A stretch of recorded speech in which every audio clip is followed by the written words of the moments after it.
Good afternoon and welcome to the 172nd of the COVID calls. This is a daily discussion of the COVID-19 pandemic with a diverse collection of disaster experts. My name is Scott Gabriel Knowles. I'm a historian of disasters at Drexel University in Philadelphia. Today we have a discussion of friendship and loss in the age of COVID-19 with writer Jared Meisner.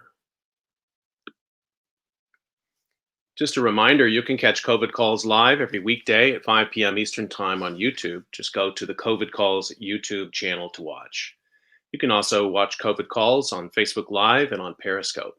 You can hear COVID Calls anytime recorded as podcasts on Spotify, iTunes, Podbean, or anywhere you get podcasts. You can also keep up with COVID Calls via Twitter using the handle @USOfDisaster or @COVID Calls. Please do help spread the word. Send suggestions for future guests and future topics, and please feel free to suggest yourself as a future guest.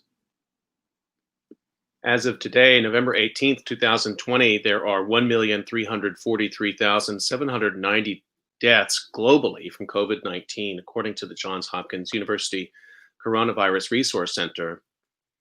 In the United States, there are 11,400,796 cases, up from 11,289,297. There are now a total of 249,187 deaths from COVID-19 reported in the United States, up from 248,001 reported yesterday.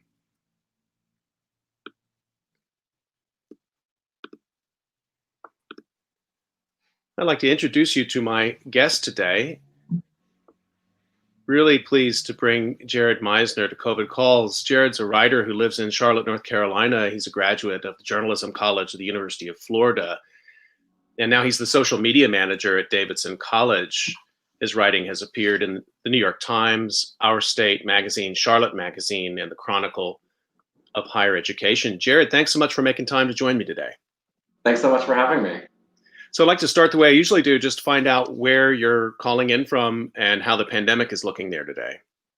Sure. Like you mentioned, I'm calling in from Charlotte, North Carolina, and right now the latest update, the Governor Roy Cooper of North Carolina recently decided to remain in phase 3 because cases are on the rise, as they are nationally. So we are remaining in phase 3 of our opening plan in the state. So what does that mean for the college? The college, well, it's a good question. So students are about to go home. We decided to send students home at Thanksgiving and not bring them back until January. So right now, students are about to finish up their fall semester and go home for about 8 weeks. So you're able to get through the fall semester without incident? Yeah, we were. We gave the college gave students the option of returning or doing classes completely online. So students were given that option. But case loads were relatively low throughout the entire semester, thankfully. That's great to hear. And it's a completely residential college, so the ones who came were there on campus? Yes. Most of the classes were still online, so it was really a matter of, do students want to return and be able to see their friend in a socially distant way or not? Interesting. And what about you? Are you able to work from campus, or have you remained home? I have been able to when needed, but I have been working from home mostly since March. Wow. Okay. Yeah. I mean, the permutations of what people have experienced in higher education, faculty, staff, alumni who are used to coming to campus at certain times, everybody, there's so many different versions of hybridity I wasn't aware of. And what you just described, even rooms where faculty are teaching students in the room and who are also distant. What a time. What's it been like doing social media for Davidson at this time? It's interesting, mostly because my job can be done remotely regardless of the situation, but given the circumstances, it's an interesting thing to juggle the tone, specifically when we're asking students to move out. Back in March, that was really stressful for a while. Obviously, students had a lot of questions, directing their answer questions via social media. That was really stressful. But as far as the logistics, my job can be done remotely regardless. So that's been a very big plus, and I'm very lucky about that. People are consuming a lot more social media at this time. Yes, it is. Again, as I said, it's been interesting to match the tone and the quantity of information that people want and need right now. So that's been an adjustment for sure. Yeah, at Drexel where I am. It's been interesting. I have such respect for the people in the communications office, and they manage, daily newsletter, annual magazine, all of the normal publications, but then these official announcements from the president's office, and knowing how to pace that so people don't lose interest in them must be incredibly hard. And I assume that must tap a little bit into your responsibilities as well. Oh, for sure. It's a constant struggle of which communication platform we're going to use for this, so the right audience sees it and the right audience doesn't tune it out. And that's a constant battle for us all the time in the office, and the alumni office as well. Well, I was so glad you said yes to the invitation to come on. You've been writing this year, I assume about lots of things, but I found you through your work about your friend Allison Schwartz, and published a number of pieces about the friendship and what it's been like this year for you. I wonder if you wouldn't, ordinarily I read an obituary at the beginning of COVID calls, but you were kind enough to agree to read Allison's obituary. Would it be okay if you read that now? Sure. Okay. A little background, I suppose, might be Mhm. helpful. Yeah. But Allison, when her grandmother died about a year before, she wrote this non-traditional obituary for the Palm Beach Post in West Palm Beach in Southern Florida. And the obituary was so unique and so non-traditional that a Palm Beach Post reporter actually interviewed her about the obituary. Mhm. And she was always a prolific writer and a remarkable writer. So I obviously decided our own obituary about her could not be traditional. So we sort of wrote a very non-traditional obituary. I will pull that up. Okay. I'll turn it over to you and I'll come back in a minute. Sounds good. Allison Brooks Schwartz, whose eyes rolled out of her head each time you spelled her name with 2 L's, would not want you to read her obituary. So if you'd like, please turn away now. Thank you very much. On April 28, 2020, at the age of 29, she would like you to know she was not and never will be 30.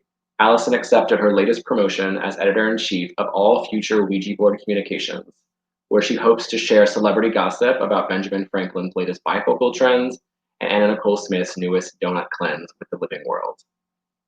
Allison was a gifted yet humble writer whom you might recognize from her most well-known pieces, including a book about her mother, Robin Schwartz's Feet, an article in the Independent Florida Alligator where she, quote, worked her ass off on her way up from a writer to city editor to the arts and style editor about the movie theater crowds at the latest Twilight movie, to hard-hitting investigative journalism at People magazine, where she rose in the ranks from an intern to the director of digital platforms about Emma Stone's favorite lip gloss, which is cherry, by the way. Upon the news of her death, stock in Marc Jacobs, Kate Spade, and Yankee Candle tanked, their most prolifically spending customer now more interested in what angel wings to buy from a woman on Etsy, to whom she will probably ask if there's a 2-for-1 discount. Allison never met an animal she didn't smother with love. She fostered rabbits in college, and before pawning one off on her parents so she could rescue another, bought them yogurt drops with which to spoil them. She had a particular affection for her family's brood of guinea pigs and shih tzus, but did not discriminate with her love for dogs. She was unfailingly funny, able to make her many friends laugh and even the memo line of Venmo, and she was remarkably generous. One of her final good deeds, which she would be horrified to learn was made public, was to send one of her college roommates, who is now a nurse, a gift card to thank her for her work. That friend would use the gift card to buy more clinical masks for her team to help fight the coronavirus that would eventually kill Allison. She is survived by the millions of dogs she had yet to pet, hundreds of face masks that she had yet to apply, and an approximate truckload of 2-liter Diet Coke bottles she had yet to drink. In lieu of flowers, please send an inordinate amount of money at Michael's, build a shed at your home specifically for Halloween decorations, and bake pumpkin-flavored breads without consideration of season.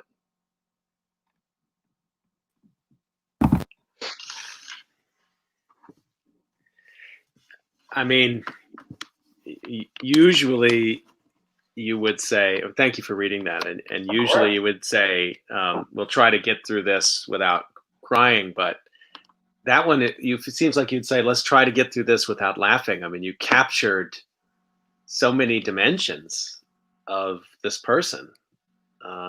And as you said, the tone was one kind of following on an obituary she had written. Hmm.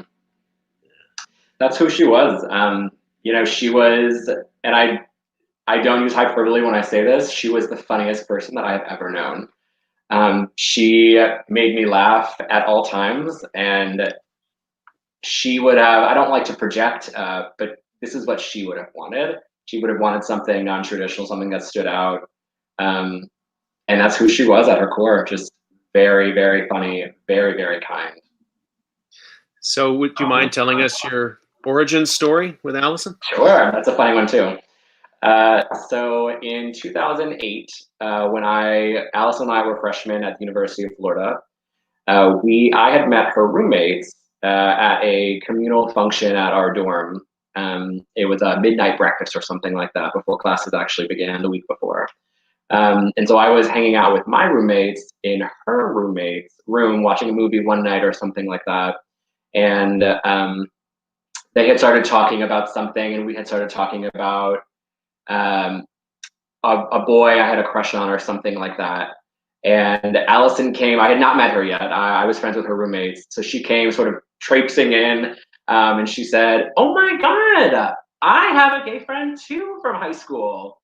And she was obviously just trying to make friends in the best way she could. And I just get stone cold faced, and I go, "I'm not gay."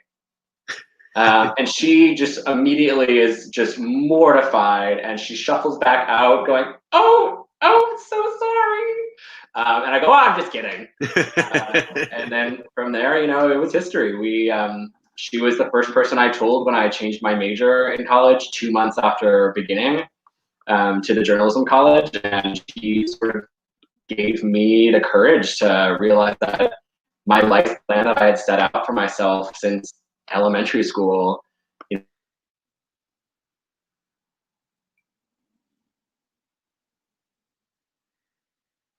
Looks like we might have frozen for a second. I imagine that. I think we froze there for a second, Jared. Can you hear me okay? Yeah. Okay, we lost you there for a second. You're just finishing up the last part of that story, though. So can you tell us a little bit about the kinds of things that became sort of institutions for you and Allison? You don't have to share all the inside jokes. I'm sure there's a million of them based on what you've told me, but some of the things you really like to do together. Sure. We worked together for about a year and a half at the Independent Florida Alligator, which was the college's newspaper. The last semester we worked there, we shared an office together. I was the opinions editor, and she was the arts and entertainment editor. So we would share an office together and sort of just close the door and laugh to each other.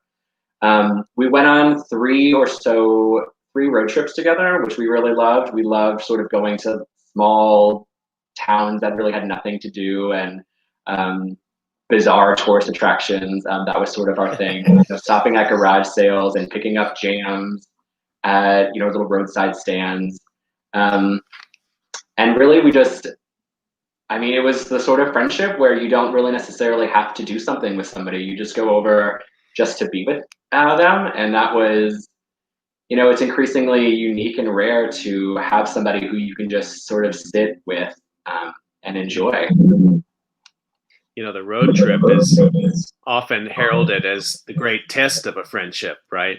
In all those miles and all of those, stops you make along the way, finding humor in places where you wouldn't expect it. That's where I can really relate to that as an experience. Sure. Yeah. And so then recently you were not living in the same town. No. She had moved right after college. As I mentioned in the obituary, she was interning with People magazine while we were in college. And she was fortunate enough to then freelance for them while we were in college. And then again, fortunate enough to be offered a job when we graduated in 2012. So the last 8 years, she had been living in New York City. And then I had been living in Charlotte for the vast majority of that time. So we would typically see each other every Labor Day weekend. We would go somewhere, usually Delaware or somewhere sort of in the middle. And then I would typically see her for Halloween weekend as well. I would fly up to New York. So her career with People Magazine was really, I mean, she'd already worked there for 8 years, you said? Yep. She worked her way up. She started as an intern, like I said, and Amazing. by the end, she was directing their digital platforms, which means, you know, she was running their Snapchat Discover page and all things like that. So she was a pretty big deal. Did she liked, it sounds like popular culture was really important to her and she was really up on all of it. She knew everything. When when a rumor was happening or something, I always knew to check with her about the Kardashians or something like that, because obviously she would know everything. So I wonder then if maybe we can talk a little bit about this year, and maybe you wrote this piece which was published on April 7th in Charlotte Magazine. The title was "What It's Actually Like When a Loved One Has COVID-19." Tell us a little bit about when you first heard she was sick, and maybe is it something she was worried about? Give us a little bit of the story leading up to that, if you could. Sure. Probably for about a week or two before, and this was obviously would have been, you know, mid to late March. So it's when things were really just blowing up and happening really quickly. And she had mentioned that she had a temperature and she was tired all the time. So naturally, our first thought was that, you know, you probably have COVID. She was in New York, as I said. But the hospitals in New York that time were so overwhelmed that she went to 2 virtual visits, and the doctors essentially told her, unless you need to go to the emergency room, unless you cannot breathe, don't come. So she was sort of told to sort of manage it on her own at home. And so for those week or two, she was relatively fine, had a temperature, you know, a little fatigued. So I would check in with her twice a day and, you know, ask, you know, I know I'm being annoying, but I need a temperature check from you. Just need to know how you're doing. And then, you know, I get a text on, I believe it was beginning of April, from her roommate that let me know that Allison had been admitted to the ICU. And from there, she never left. And she was on a ventilator for 3 weeks or so, off and on. And yeah, so it was very quick all of a sudden. I had to go to the ICU and then was there for 3 weeks. Yesterday, I was talking with Ryan Hagen, who's doing an oral history of the experience of COVID in New York. And he was on talking with me initially April 6th. We went back and looked, and there were around 8,400 deaths to that point, and in the United States. So this is really early in the pandemic. I mean, at that time, we didn't see it that way. Obviously, now we're closing in on 250,000, but those were very early days and hard to get information. And what you're describing about being told that the hospital is overwhelmed, it's a lot to try to make sense of very quickly. What was going through your mind when you got that text saying she was actually in ICU?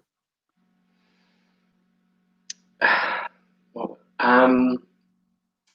you know, as I wrote in that first article, there was no part of me then that thought it would end up as it did. I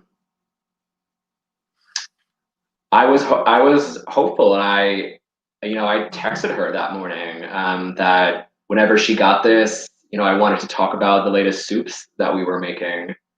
And so I never thought that it would end up as it did. It was never sort of gloom and doom until a couple days later, when I found out how bad it actually was. But that first text, I was not super worried, which I guess also just shows how naive we all were at that point. You know, we didn't have mask mandates at that point. You know, it was a bizarre time, and so I guess we were all sort of naive.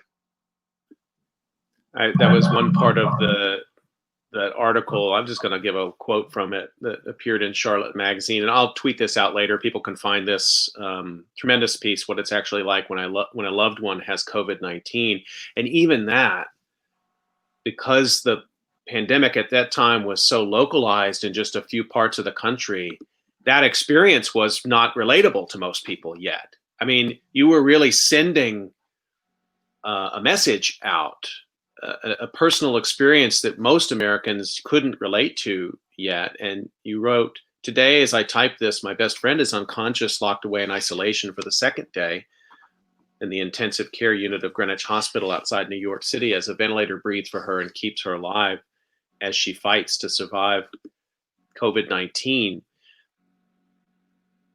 I think, I mean, it's a very powerful sentence, and it's one that you were reporting something that most people had no reference for at that time.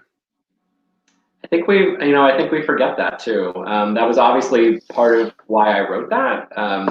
Even I wrote in the article how even I, at that time, like you said, it was a localized issue that didn't affect all of us, and it's so bizarre to think about that now and how anybody could ever view it as that.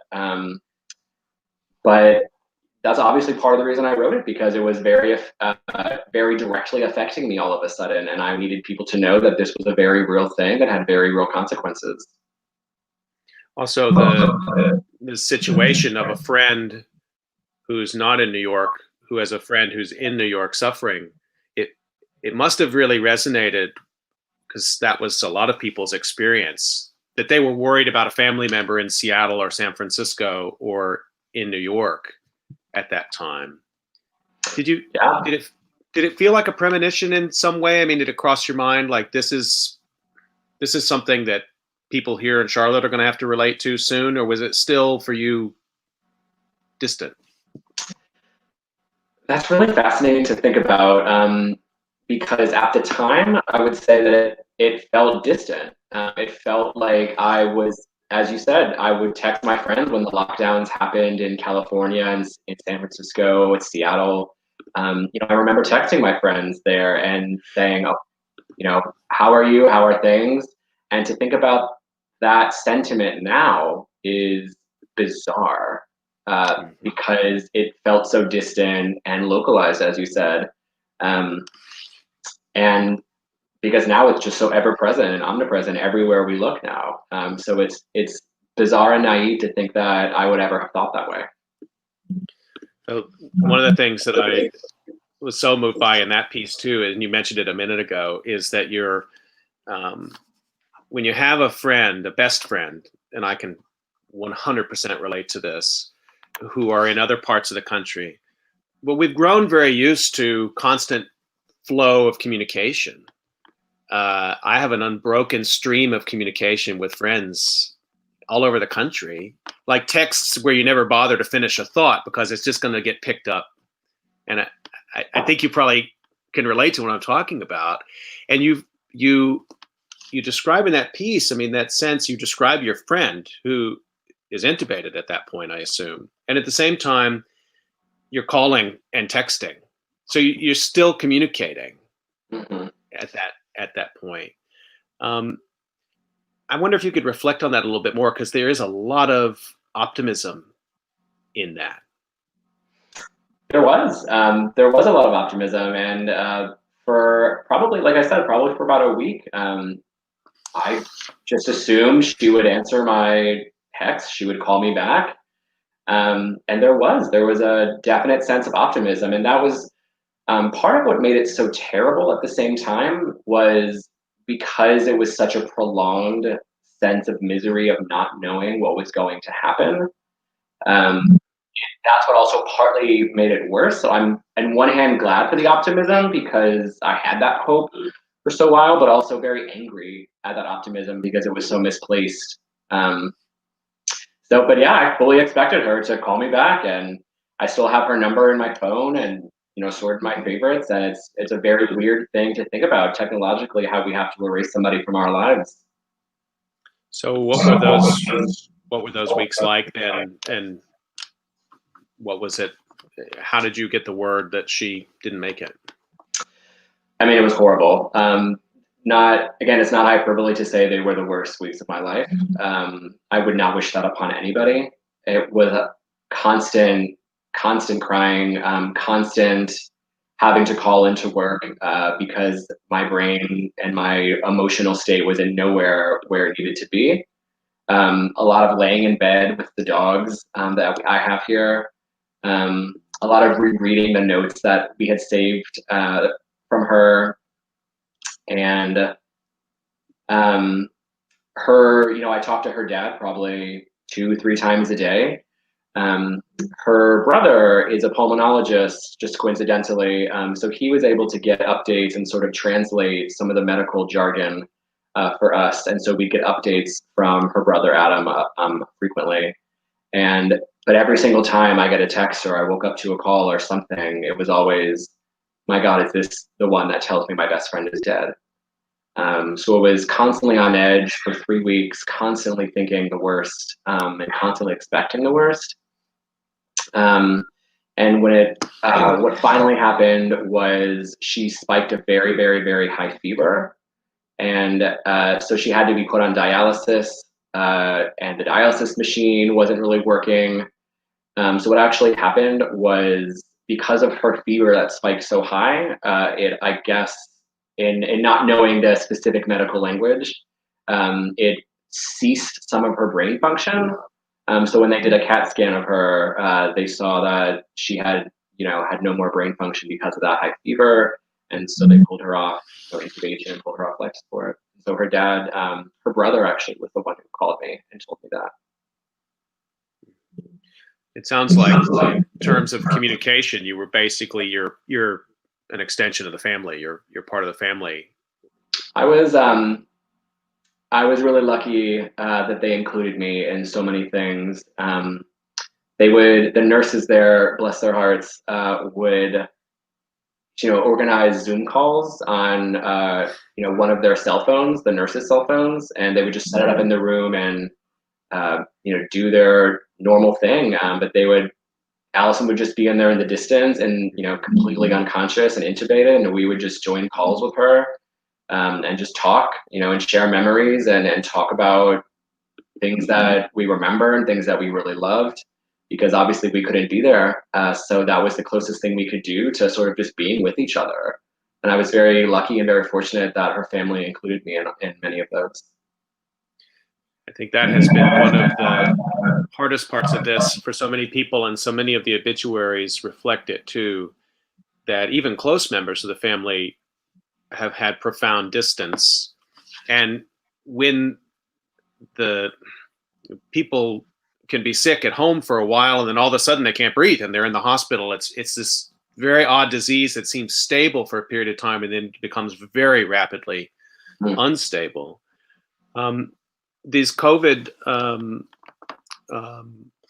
when you were seeing her on FaceTime and sort of COVID FaceTime sessions, were you able to actually, was there some catharsis in that for you, or it was too far away, too remote? That's a great question. I remember the first time that her parents invited me to one of these COVID Zooms, as you said, and I remember calling my mother and weeping and asking her, should I join this call? Because I don't know that it would be good for me to see her like this, and to see her, lifeless and with tubes in everywhere that I could see. And but I also said, if I don't join this and there's the off chance that she could hear me, I would regret that forever. So I don't know that it was cathartic, because it was very painful. And that is sort of the last memory that I have of her, which is a horrifying image that will always stick in my brain. So I don't know that I would describe it as cathartic, but it was something that I would have regretted not doing. Just want to remind everybody you're listening to COVID Calls, and I'm talking today to Jared Meisner, who's a writer and whose best friend, Allison Schwartz, passed away of COVID-19 this year. And he's talking about that experience, living it and writing about it. And so you went back through the writing after she died, I can't help but think, putting myself in your position, that that first piece would be something I would write almost as a flag, like a stake in the ground, to say this is where this stops. I'm saying sick is okay, but nothing beyond that. I would not want to have to write that second piece, but you did it. Yeah, I mean, obviously, it's not something I ever wanted to write. But as writing is a very cathartic process for me, and I was very, in a way, fortunate to have an outlet where I could project those emotions and that grief, and share it with others in a way that could help others or could help others process that emotion. It was a horrifying thing to write, and I would wish that upon no one. But it was, at the same time, I was very fortunate to have that outlet. And how did people react on social media? First of all, I guess in terms of her own social media, a lot of people's social media pages are repositories of concern and care and sense of loss, but also great humor and memory. I don't know if you feel comfortable sharing, but I mean, how did people react to her on Facebook or in other social media that she used? Sure. I wrote about this concept in the New York Times piece that I wrote. It's a fascinating thing to look at and to consider when somebody dies and people are uploading stuff or memories or posts about them and tagging them specifically, and they will never be able to see these posts. They will never be able to do it or to do anything with them, to add them to their own profile. There was an outpouring of love and memories, which I obviously appreciated, but at the same time, it's very interesting and morbid to think about that. That's what 2020 has become, where we share digital obituaries of people that they will never be able to see, and we sort of do it as an announcement, because if we didn't announce that on Facebook or we didn't announce that on Instagram, people would wonder why. And so it's sort of for other people, not even for that person. And it's a bizarre concept to think about that. But, with regard to, my social media and what I saw, it was obviously people who I'm connected with via social media obviously very much knew that we were very close. So that was at the same time a nice way for people to express grief and mourning in a way that we could not be together. And that was the way that people could sort of digitally, if you will, hug, send hugs and things like that. In this October 6th piece that you mentioned, which everyone must read, it's in the New York Times. My best friend is gone and nothing feels right. And I'm just going to give a couple lines from it because it really taps into something I hadn't thought of. You said, I uploaded a 17-page letter Allison had written me in 2012 as we prepared to graduate from journalism school and begin our adult lives. It earned some 300 views, so I guess people liked it. How does one measure the support of digital grief anyway? Would I have loved her more if my story had received 400 views? Would our friendship mean more if a few more people had sent crying emojis in response? I mean, you have tapped into some sort of fundamental shift, I think, that's underway this year in our collective sense of inadequacy and grieving. It's an interesting and bizarre concept of, and this was the case before COVID came, where social media creeps into every aspect of our lives and we find out news from people's announcements on their social media platforms. But even more so now when we can't be together, it's a bizarre thing to grieve someone digitally. When, as I mentioned, those story reactions don't mean anything. It's just someone pressing a button and it just doesn't mean anything. And so it's a bizarre thing to think about expressing grief in a very digital and exclusively digital way. So this is your stock in trade. You're a social media expert, It's true. a writer, communicator. I mean, in a sense, your job, the thing you think about every day is how to get people to slow down, stop, and read something instead of just scrolling along. And at the same time, you seem to be indicating that maybe there's a limit to that, or that there's some things we just haven't learned yet, and grieving may be one of them. How to cope with death in that way. Do you think that's changing right now? Very good question. I think that it has been changing for a while, and I think it will obviously just continue on the path that it is, where, as I've said, if you're not announcing something personal to you on your social media platforms, then did it really happen? Because and deaths are very much included in that. A job promotion, a marriage, a death, those are all included in what people expect you to announce on social media now, which is a very bizarre concept to think about how we did that before, and how we announced these things digitally before these digital platforms existed, and how we let people know that someone had gotten married or that we had gotten engaged, or all of these different things. And it's a insidious sort of creep into our lives in all these different manners, and death is very much included in that. The other piece of that I think of is that without these media, you and I wouldn't be having this conversation right now. So that's probably true. And I've been thinking about this a lot. I've talked with lots of guests about this, in lots of interesting ways. I mean, even the way we think about what research is in the social sciences, where we need to be together to have an interview. You need to go to the field to have to learn something. These things that involve travel, that involve physical proximity with another person, they involve awkwardness and all of the things that are going to a music show, and not just hearing the music through your computer, but actually bumping elbows with people in the show. So we're up against this in lots of different ways.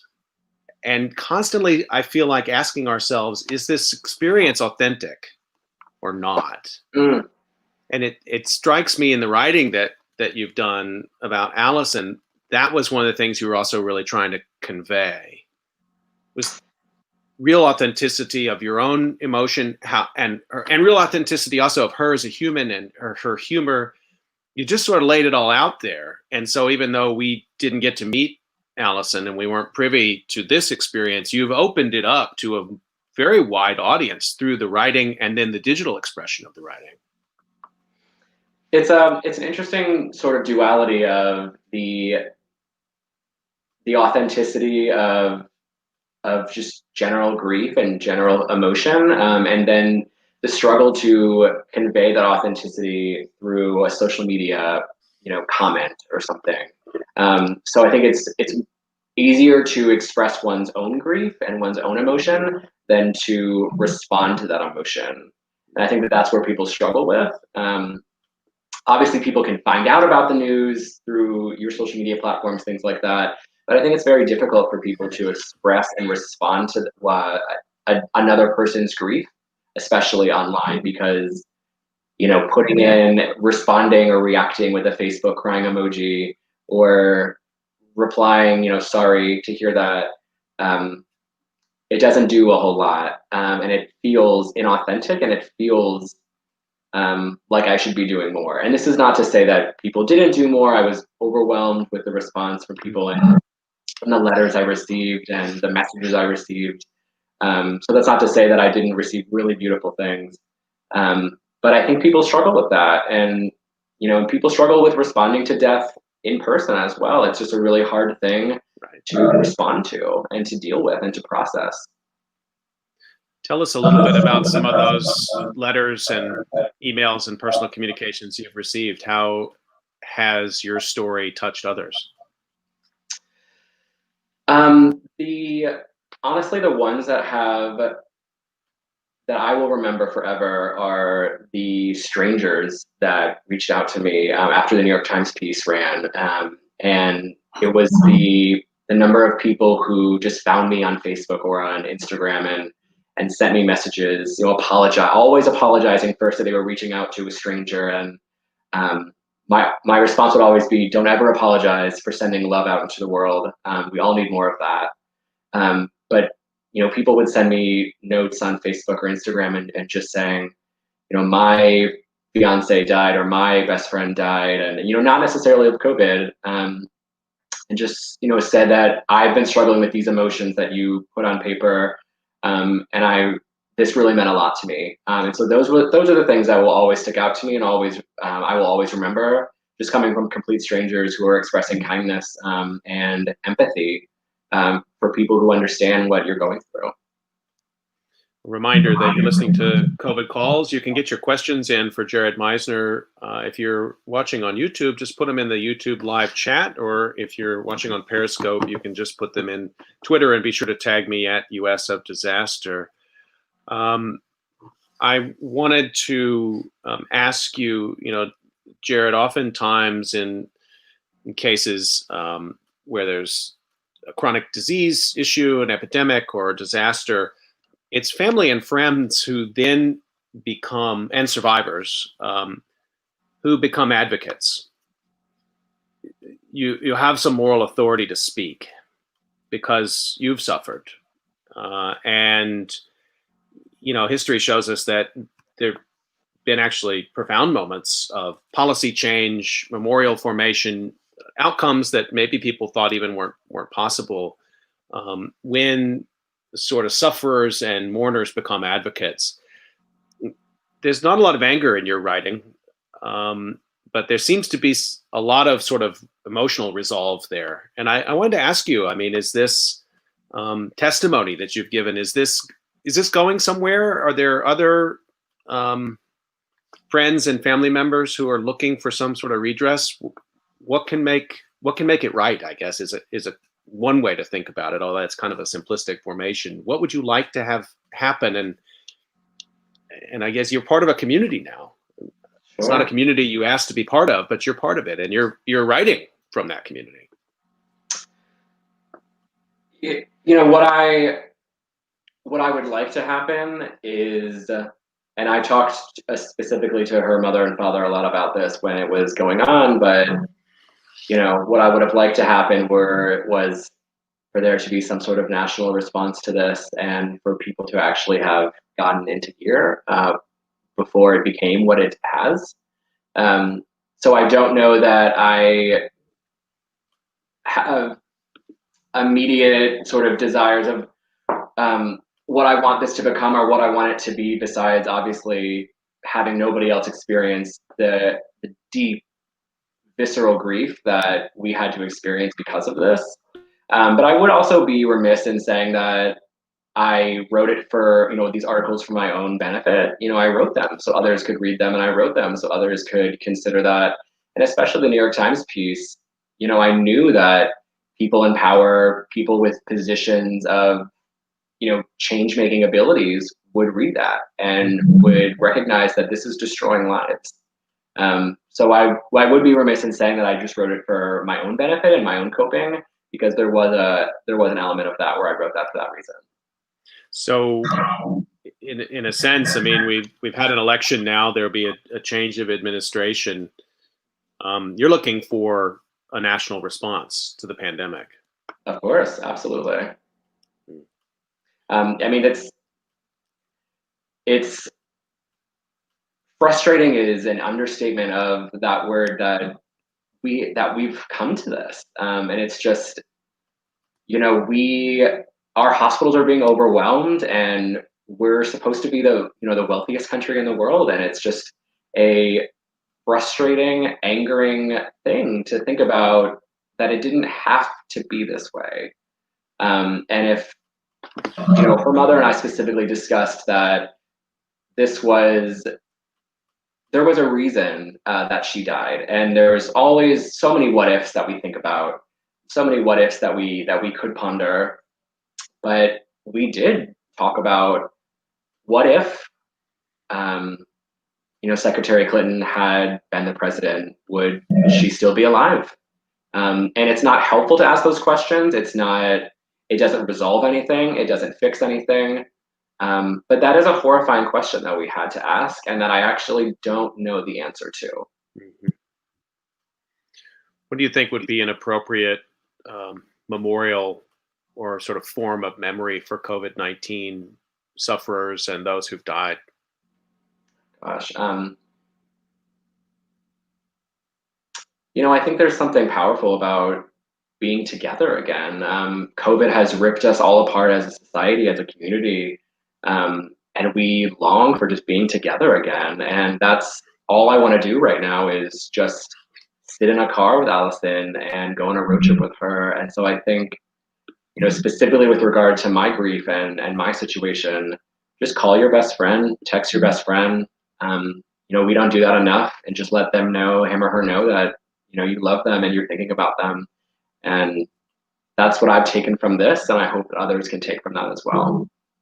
You mentioned in the New York Times piece also that Allison was the kind of friend that sometimes when the phone call came, the spouse has to be. It's like, I'll talk to you in a couple hours, and I wanted to think about that a little bit more because families and are always changing, and so I guess I wonder with her death how your relationships, how others have coped with that with you, and how your other relationships have changed. It's interesting. My relationships with people have become more meaningful, have become deeper, because I've sort of adopted this mantra of, what would Allison do? And Allison was the kind of person who, as I wrote in her obituary, one of her last things she did was she sent a gift card to her college roommate who was a nurse, just to thank her for what she was doing. Um, and this has created a sort of empathy in me that I was physically incapable of feeling before, because I had never experienced this. It's one thing to feel bad for somebody, it's one thing to have sympathy for them, but to have empathy for someone, that is new for me. I have been lucky enough to not have tragedy or misfortune like this before, so it's created a sense of, what can I do for this person, to make that person know that he or she is loved? And I think that that's an important and valuable lesson and tool that we can all use. And unfortunately, it came about because of this horrific situation. But in a way, it's made me a better person, and which is such a cliche thing to say. And she would hate that, but it really has. I'm when one of his best friends died, unrelated, just from a random heart attack. I sent him ice cream, through DoorDash, and I don't know that I would have done that before, because I don't know that I would have recognized how much that meant to me, when people sent things like that to my door and just thinking of me. So it's made me a better person, just thinking about what Allison would have done. I don't think that's cliche at all. I think that's incredibly useful, personally. And It's Sure. I mean, it's an emotion that, it's become a trope at this point, that the world and the country specifically can use more empathy, but it really, really does mean something and go a long way, to really just be able to empathize with somebody and to understand them and to sit with those emotions and to deal with them together. I feel like that's particularly meaningful right now in this year in this country with everything that we've seen, because there are strong actions from too many in our government, including at the top, Mm. which have sought to play down the danger, even deny the existence in some quarters, Mm. or to say that those who died were going to die of other things anyway. Many different excuses. It's very hard for me to not be very angry about that. And so what it strikes me, what you're describing is like matching that with empathy, putting something else out there as an alternative that people can turn to. I don't know if you see yourself in that way, but those who've had the courage, and I think of Kristen Urquiza right now, whose father died, and Mm. she spoke at the Democratic National convention, and she's, she kind of went out there and said, the president's wrong and the governor was wrong, and I'm here to say this death didn't have to happen, and it Absolutely. provided something else for us to try to latch onto, other than just to feel either, number one, completely powerless, or to let that anger somehow build up in a way that I'm not sure it can be released or what it would add up to. Mm. You know, the woman you referenced specifically, incredibly powerful story, and I'm so glad that she spoke as she did, because she's right, and I completely agree with her and her sentiments. That's just not who I am as a person. I've never been Sure. sort of an angry person, and in a way, I honestly think that I'm too sad to be angry, and whether that be the stage of grief that I'm in, or maybe it's just that I'm compartmentalizing those feelings, and so I don't have to deal with anger as well. I don't know which of those it might be, but I have not felt anger specifically toward one person or another, even though we have asked those questions. If someone else had been the president, or if someone else had been the leader of this, would this have happened? So those questions have been asked, and I've thought about that a lot. But I think because I'm not sure of the answer, I can't assign blame to one person specifically, and so I can't be angry. And also, it doesn't do me any good to be angry. It's not going to fix anything. It's not going to do anything. My outlet of letting people know about this was writing about her and sharing her story, and helping people empathize with that, and recognizing that it could be my best friend, it could be my mother, and letting people know that this is a very real thing, and your life could be next. It could affect you next. And I think that that's the tactic that I sort of adopted. So I wanted to ask you, we have a few minutes left in the discussion, and just to remind folks, you can still get questions in or comments for Jared. Just put them in the YouTube live chat or put them up on Twitter. You have written this year in what I think will be the defining genre of our times, which is obituary. And I don't know if you'd ever written one before. It's incredibly challenging. And I wonder if you could talk a little bit as a writer, what that is like, how you choose what details to include, how you find the right tone. I mean, I read obituaries all the time now, and I had Alex Goldstein on, who is the creator of Faces of COVID, and he puts a lot of them up every day, and we talked about that, and I think it's a genre that's always sort of there in the newspaper, and people don't often pay attention to it, and now it is a defining way that we're connecting with each other in these times. Yeah, and that's a really sad sentence to say, but that's true. I think I approached it the same way that I approach anything I write. My job as a writer is to get you to read the first sentence, and then the next sentence, and then the next sentence after that. So if I write something boring, you'll probably tune out and you'll X out of the screen, or put the newspaper down. And so I never wanted that to happen. And that's how Allison and I approached everything we wrote, was that everything, we were very, very focused on, we would call it flowery writing, and writing that is just enjoyable to read. So that's how I approached this, as difficult as it was. I didn't want it to be boring. I didn't want it to be the staid sort of formulaic template of an obituary. It's a celebration of her life, and it's a recognizing that she was an individual. She has this unique story to tell, and that obituary is sort of the penultimate chance to tell that story. So I think and it's also what she would have wanted. So thinking about her as an individual specifically, I wouldn't have worked for everybody, and it wouldn't have been the tone that, for example, my mother-in-law would have wanted or would want. But it's what Allison would have wanted. And so I think that's important to match the person, and to tell that person's story as well. Did you find in the writing that you were surfacing memories that you had forgotten? I mean, was the writing act itself you may not want to say, but I can imagine that you're replaying this sort of mental, the movie of all the many experiences that you've had. It must have brought forward things maybe you'd even forgotten.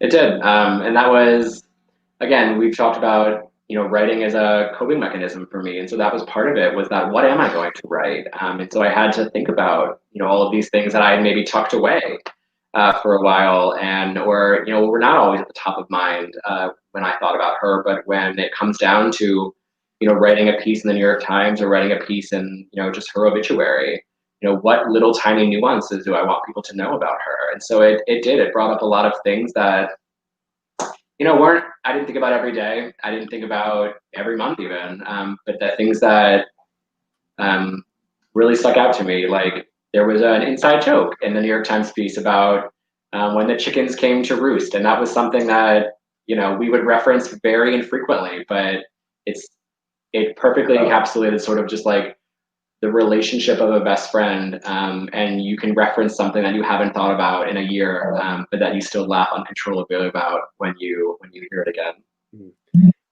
Do you plan to do more writing about the relationship now that it's?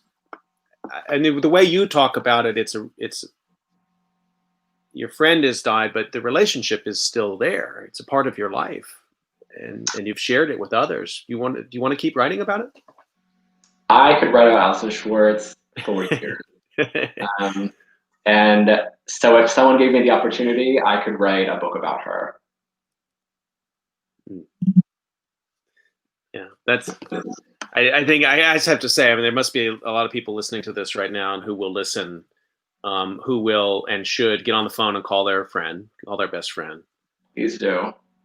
But also who would think, God, I hope I have a Jared Meisner level friend who would wrestle with so much to try to tell this story.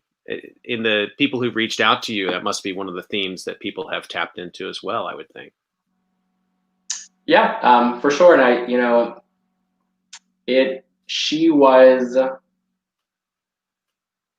I was very fortunate. My life was made better by her. At the very end of the New York Times piece that I wrote, I included a bit about how she wrote a passage from the Velveteen Rabbit at my wedding about what it means to be real and what it means to be loved, essentially. And it's, she threw me the only surprise party I've ever had when I was December of our freshman year in college, when she had known me for 3 months. She gathered a couple friends up, drove up from West Palm Beach to Clearwater, where I lived, which is a 3 or 4 hour drive, I think. Surprised me with a cake and streamers and balloons and gifts at this local park, and then just drove back that night. And so, to express that sort of love for an individual, I'm better because of it, and I very much hope that everybody has that relationship with somebody, because it is very, very special. Just want to remind everybody, you've been listening to COVID Calls and been talking to Jared Meisner today, whose best friend Alison Schwartz died of COVID-19. And I'll make sure that I'll tweet out and send out the different articles you've written, Jared. I hope everybody will explore those in Charlotte Magazine and also in the New York Times. Jared, thank you so much for taking this time today. It's meant a lot. And the notes I'm getting here, it means a lot to other people. So thanks. Thank you so much for having me. It's good to talk about her. So thank you so much for having me. Everybody, you can catch COVID Calls every weekday at 5 p.m. Eastern Time. Tomorrow, I will be talking with a couple of super genius researchers, Megan Curran and Zach Parolin. Will be talking about poverty and the long-term economic impact of the pandemic. And until then, stay healthy. We'll see you tomorrow at 5 o'clock. Thanks again, Jared.